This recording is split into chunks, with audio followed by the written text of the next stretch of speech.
John Lennox. You may have heard of him. He's a fairly well-known Christian apologist, and he's debated several big-named atheists like Dawkins and Hitchens.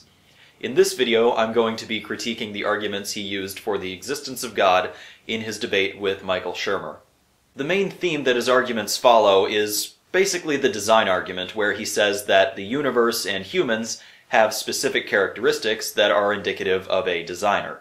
He also tries to explain his thought process using, well, what I think is a very poor analogy, and it goes something like this.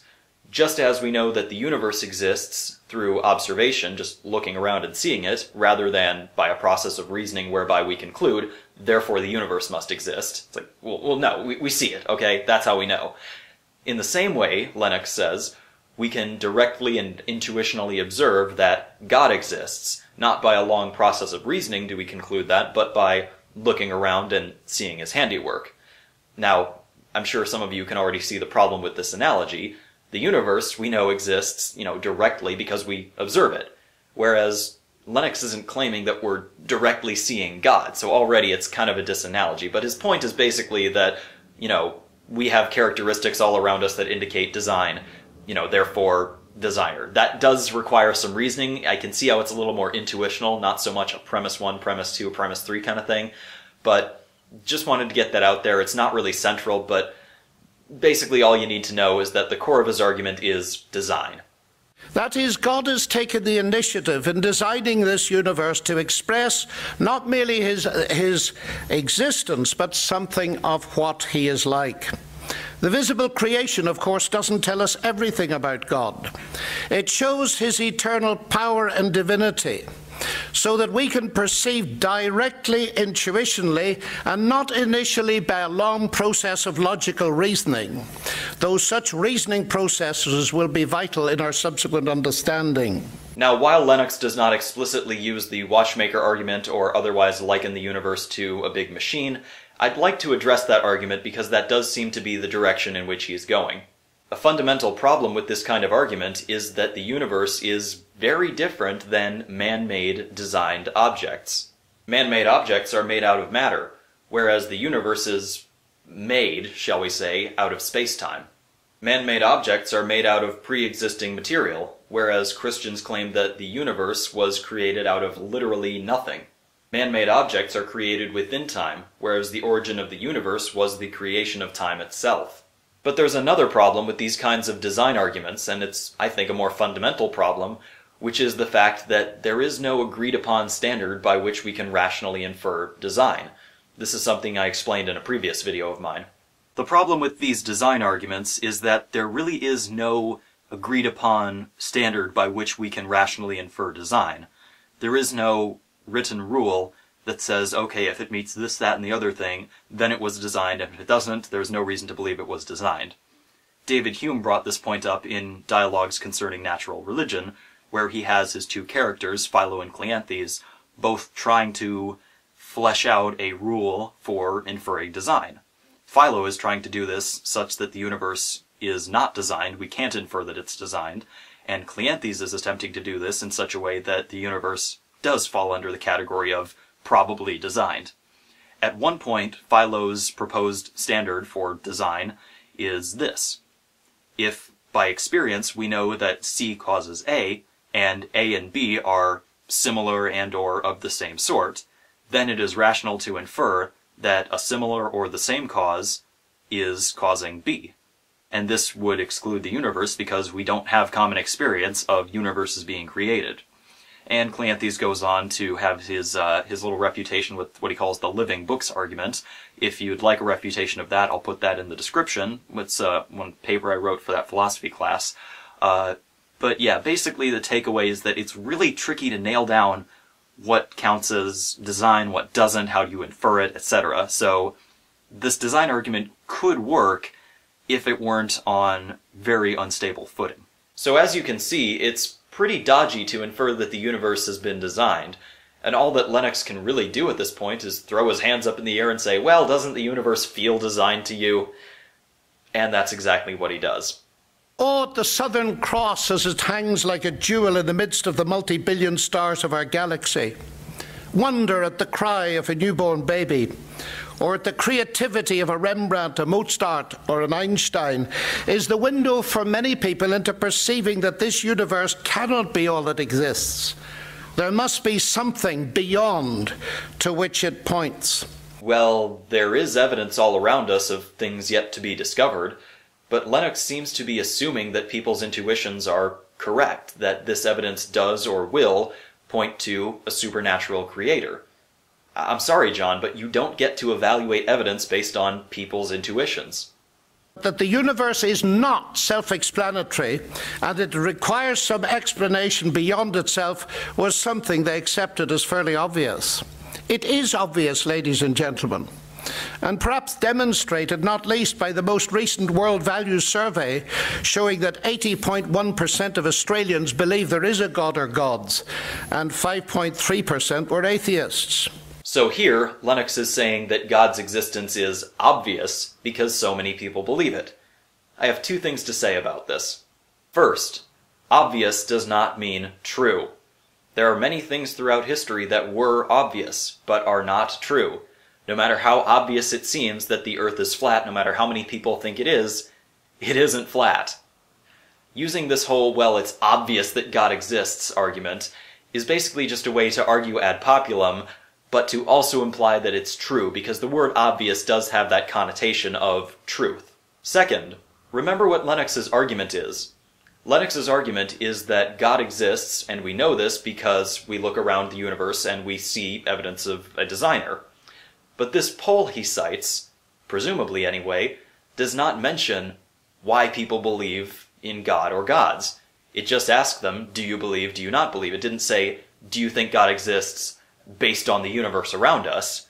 It just said, do you believe? So this really doesn't help Lennox's argument that the existence of God is obvious because of the universe around us. It just asks people if they believe, for whatever reason. But if you do want to examine why people believe in God or gods, I'm sure that childhood indoctrination, social reinforcement, human social heuristics like inferring agency and post hoc ergo propter hoc, I'm sure those have a much larger impact on these beliefs than, well, the universe is complex. And then John Lennox goes on to name specific scientists for whom what we know of DNA and the Big Bang motivates their belief in God, despite the fact that most scientists in these fields are actually atheists.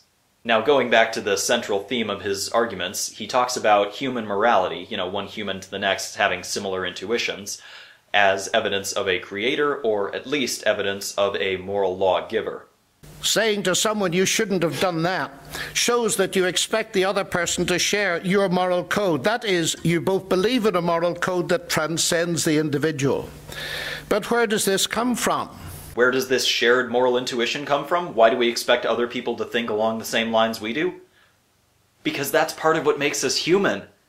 I'm sorry, but if you are impressed or, flabbergasted by the fact that humans share the same moral intuitions, roughly, you might as well be amazed that humans all dislike feces, or all have 10 fingers and desire human contact. That's just part of what makes us the same species. I feel bad for saying it, but this really does sound like an argument someone would make when they're high. Like they pick up a joint and be like, dude, this is crazy, right? Okay, so you have 10 fingers, I have 10 fingers. How did that happen, man? Moving right along, let's talk about determinism and moral accountability. If an avalanche kills a skier, it makes no sense to call the avalanche evil. It just exists. If religious fanatics go to war, or if someone murders your child, how could you call them evil if they were simply dancing to their DNA? This is the idea that if determinism is true, then you really can't punish people for any wrongdoing. After all, people are pretty much at the mercy of their genes and their environment. Those things determine what they're going to do, and those people don't have any control over their genes or their environment. So how can you possibly punish someone for something they have no control over? But this is really a distinction without much of a difference. Even in a deterministic world, it would still be a good idea to lock people up and otherwise scold them for wrongdoing, because that would likely deter that same kind of behavior in the future. We would be, in a sense, programming each other. Going back to Lennox's analogy with the avalanche killing the skier, The reason we don't scold the avalanche for doing that is because that will not modify its behavior in the future like it would a human killer, so there really is no point. Moving right along, Lennox has some more concerns about justice in an atheistic worldview. If there is no final accountability after death, then by definition, fanatics, whether religious or secular, can shoot their way to oblivion after their mass murders and get away with it. According to atheism, no victim of religious or secular terrorism will ever see justice done. Their moral sense will prove to be the illusion that E.O. Wilson and Michael Roos say it is, an illusion fobbed off on us by our selfish genes, indeed, to get us to cooperate. That, to me, ladies and gentlemen, is the moral outrage. Oh, cry me a river. Yeah, life is not fair. You have to get over that.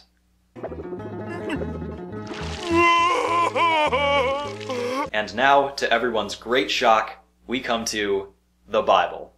I hold that God has not only revealed himself in creation and conscience, he has also revealed himself in history and experience, and in particular, supremely in Jesus Christ. The claim that lies at the heart of Christianity is that Jesus Christ is God incarnate, and the evidence for that claim is in large part historical, notably the resurrection of Jesus Christ from the dead. Well, what do you know? I already addressed this very topic in my recent video, The Sketchy Story of Jesus. It's almost as if I'd planned it this way. And now for a heapin' helpin' of some good old-fashioned you can't trust your reasoning. If our own deepest convictions are merely the byproducts of an irrational process, then clearly there's not the slightest ground for supposing that our sense of fitness and our consequent faith in uniformity tell us anything about a reality external to ourselves. In response to this argument, I'd like to direct you to the user Known No More, who has an entire series on presuppositional apologetics, as this field of debate is called, specifically parts 4 and 5, link in the description, which go over the ideas of trusting your thoughts and senses and reasoning. I only do this because he's done a way better job than I ever did or could expect to do with this subject. And that's it. That's pretty much all that Lennox used in this debate to try and prove the existence of God. So let's recap. In this debate, John Lennox used a touchy-feely design argument, an argument ad populum, an argument from authority, a quick and dirty kind of moral argument, an atheism makes me sad argument, and a presuppositional argument. I know this guy is supposed to be a big-name, well-known Christian apologist, but I must say, I'm not very impressed.